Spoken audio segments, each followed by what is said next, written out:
Aryans and Tamilians, a veritable ethnological museum. Possibly, the half ape skeleton of the recently discovered Sumatra link will be found on search here too. The dolmens are not wanting. Flint implements can be dug out almost anywhere. The lake dwellers, at least the river dwellers, must have been abundant at one time. The cavemen and leaf wearers still persist. The primitive hunters living in forests are in evidence in various parts of the country. Then there are the more historical varieties, the Negrito-Colerian, the Dravidian, and the Aryan. To these have been added from time to time dashes of nearly all the known races, and a great many yet unknown, various breeds of Mongoloids, Mongols, Tatars, and the so called Aryans of the philologists. Well, here are the Persian, the Greek, the Yankee, the Hun, the Chin, the Scythian, and many more, melted and fused, the Jews, Parsis, Arabs, Mongols, down to the descendants of the Vikings and the lords of the German forests, yet undigested. An ocean of humanity, composed of these race waves seething, boiling, struggling, constantly changing form, rising to the surface and spreading and swallowing little ones, again subsiding. This is the history of India. In the midst of this madness of nature, one of the contending factions discovered a method, and through the force of its superior culture, succeeded in bringing the largest number of Indian humanity under its sway. The superior race styled themselves the Aryas or nobles, and their method was the Varnashramachara, the so called caste. Of course, the men of the Aryan race reserved for themselves, consciously or unconsciously, a good many privileges. Yet the institution of caste has always been very flexible, sometimes too flexible to ensure a healthy uprise of the races very low in the scale of culture. It put, theoretically at least, the whole of India under the guidance, not of wealth, nor of the sword, but of intellect, intellect chastened and controlled by spirituality. The leading caste in India is the highest of the Aryans, the Brahmins. Though apparently different from the social methods of other nations, on close inspection, the Aryan method of caste will not be found so very different except on two points. The first is, in every other country, the highest honor belongs to the Kshatriya, the man of the sword. The Pope of Rome will be glad to trace his descent to some robber baron on the banks of the Rhine. In India, the highest honor belongs to the man of peace, the Sharman the Brahmin, the man of God. The greatest Indian king would be gratified to trace his descent to some ancient sage who lived in the forest, probably a recluse, possessing nothing, dependent upon the villagers for his daily necessities, and all his life trying to solve the problems of this life and the life hereafter. The second point is the difference of unit. The law of caste in every other country takes the individual man or woman as the sufficient unit.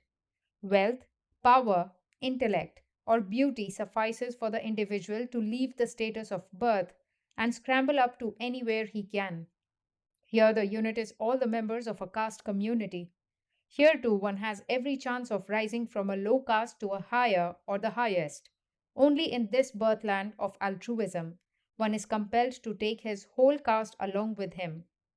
In India, you cannot, on account of your wealth, power, or any other merit, leave your fellows behind and make common cause with your superiors. You cannot deprive those who helped in your acquiring the excellence of any benefit therefrom and give them in return only contempt. If you want to rise to a higher caste in India, you have to elevate all your caste first, and then there is nothing in your onward path to hold you back. This is the Indian method of fusion, and this has been going on from time immemorial. For in India, more than elsewhere, such words as Aryans and Dravidians are only of philological import, the so called craniological differentiation finding no solid ground to work upon. Even so are the names Brahmin, Kshatriya, etc. They simply represent the status of a community in itself, continuously fluctuating, even when it has reached the summit, and all further endeavors are towards fixity of the type by non marriage, by being forced to admit fresh groups, from lower castes or foreign lands, within its pale. Whatever caste has the power of the sword becomes Kshatriya. whatever learning, Brahmin, whatever wealth, Vaishya. The groups that have already reached the coveted goal indeed try to keep themselves aloof from the newcomers by making subdivisions in the same caste, but the fact remains that they coalesce in the long run. This is going on before our own eyes, all over India. Naturally, a group having raised itself would try to preserve the privileges to itself. Hence, whenever it was possible to get the help of a king, the higher castes, especially the Brahmins, have tried to put down similar aspirations in lower castes by the sword if practicable. But the question is, did they succeed? Look closely in your Puranas and Upapuranas. Look specially into the local khandas of the big Puranas. Look round and see what is happening before your eyes, and you will find the answer. We are, in spite of our various castes and in spite of the modern custom of marriage, restricted within the subdivisions of a caste, though this is not universal, a mixed race in every sense of the word. Whatever may be the import of the philological terms Aryan and Tamilian, even taking for granted that both these grand subdivisions of Indian humanity came from outside the western frontier, the dividing line had been, from the most ancient times, one of language and not of blood. Not one of the epithets expressive of contempt for the ugly physical features of the Dasyus of the Vedas would apply to the great Tamilian race. In fact, if there be a toss for good looks between the Aryans and Tamilians, no sensible man would dare prognosticate the result. The superarrogated excellence of birth of any caste in India is only pure myth, and in no part of India has it, we are sorry to say, found such congenial soil, owing to linguistic differences, as in the South. We purposely refrain from going into the details of this social tyranny in the South, just as we have stopped ourselves from scrutinizing the genesis of the various modern Brahmins and other castes. Sufficient for us to note the extreme tension of feeling that is evident between the Brahmins and non Brahmins of the Madras Presidency. We believe in Indian caste as one of the greatest social institutions that the Lord gave to man. We also believe that though the unavoidable defects, foreign persecutions, and above all the monumental ignorance and pride of many Brahmins who do not deserve the name have thwarted in many ways the legitimate fructification of this most glorious Indian institution, it has already worked wonders for the land of Bharata and is destined to lead Indian humanity to its goal. We earnestly entreat the Brahmins of the South not to forget the ideal of India, the production of a universe of Brahmins, pure as purity, good as God Himself. This was at the beginning, says the Mahabharata, and so will it be in the end. Then anyone who claims to be a Brahmin should prove his pretensions, first by manifesting that spirituality, and next by raising others to the same status. On the face of this, it seems that most of them are only nursing a false pride of birth, and any schemer, native or foreign, who can pander to this vanity and inherent laziness by fulsome sophistry, appears to satisfy most. Beware, Brahmins, this is the sign of death. Arise and show your manhood, your Brahminhood, by raising the non Brahmins around you, not in the spirit of a master, not with the rotten canker of egotism crawling with superstitions and the charlatanry of East and West, but in the spirit of a servant. For verily, he who knows how to serve knows how to rule. The non Brahmins also have been spending their energy in kindling the fire of caste hatred, vain and useless to solve the problem, to which every non Hindu is only too glad to throw on a load of fuel. Not a step forward can be made by these intercaste quarrels, not one difficulty removed. Only the beneficent onward march of events would be thrown back, possibly for centuries, if the fire bursts out into flames. It would be a repetition of Buddhistic political blunders. In the midst of this ignorant clamor and hatred, we are delighted to find Pandit D. Savariroyan pursuing the only legitimate and the only sensible course. Instead of wasting precious vitality in foolish and meaningless quarrels, Pandit Savariroyan has undertaken in his articles on the admixture of the Aryan with Tamilian, in the Siddhanta Deepika, to clear away not only a lot of haze created by a too adventurous Western philology, but to pave the way to a better understanding of the caste problem in the South. Nobody ever got anything by begging. We get only what we deserve. The first step to deserve is to desire, and we desire with success what we feel ourselves worthy to get.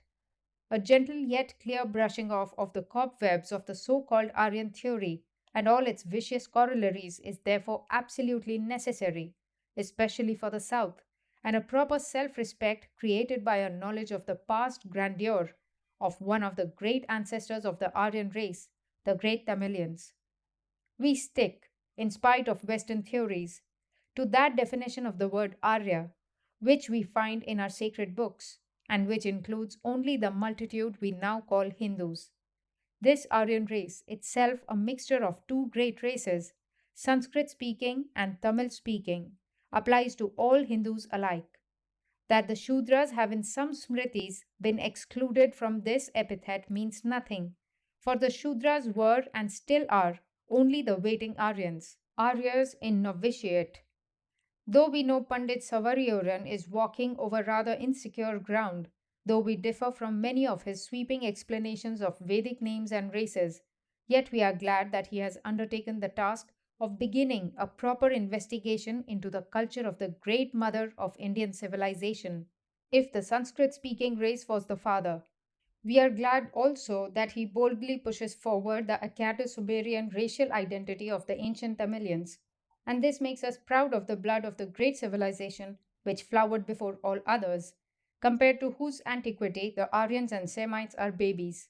We would suggest also that the land of Punt of the Egyptians was not only Malabar, but that the Egyptians as a race bodily migrated from Malabar across the ocean and entered the delta along the course of the Nile from north to south, to which Punt they have been always fondly looking back as the home of the blessed. This is a move in the right direction. Detailed and more careful work is sure to follow with a better study of the Tamilian tongues and the Tamilian elements found in the Sanskrit literature, philosophy, and religion. And who are more competent to do this work than those who learn the Tamilian idioms as their mother tongue? As for us Vedantins and Sannyasins, we are proud of our Sanskrit speaking ancestors of the Vedas, proud of our Tamil speaking ancestors, whose civilization is the oldest yet known. We are proud of our Kolerian ancestors older than either of the above, who lived and hunted in forests. We are proud of our ancestors with flint implements, the first of the human race. And if evolution is true, we are proud of our animal ancestors, for they antedated man himself. We are proud that we are descendants of the whole universe, sentient or insentient. Proud that we are born and work and suffer. Prouder still that we die when the task is finished and enter the realm where there is no more delusion.